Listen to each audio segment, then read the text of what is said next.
Good morning everyone. My name is B. Chandani. I am studying 9th class in ZPH School Kuntibadra. ఈరోజు నేను చెప్పబోయే అంశం వినాయక చతుర్థి గురించి చెప్పబోతున్నాను. ఈ ప్లాస్టర్ ఆఫ్ ప్యారిస్ విగ్రహాలు తయారు చేయడం వల్ల చాలా నష్టాలు ఉన్నాయి.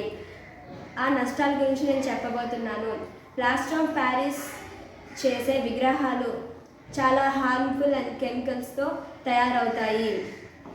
వాటి వల్ల చాలా చేపలు జలచరాశులు చనిపోతాయి. వాటర్ పొల్యూషన్ అవుతుంది, సాయిల్ పొల్యూషన్ అవుతుంది.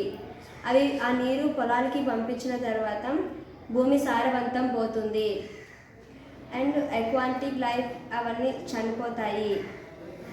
ఆ వాటర్ జంతువులు తాగినా మనుషులు దేనికి ఉపయోగించినా చాలా డిసీజెస్ వచ్చి చనిపోతారు.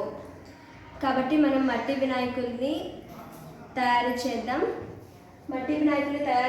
పర్యావరణాన్ని కాపాడదాం. Thank you so much.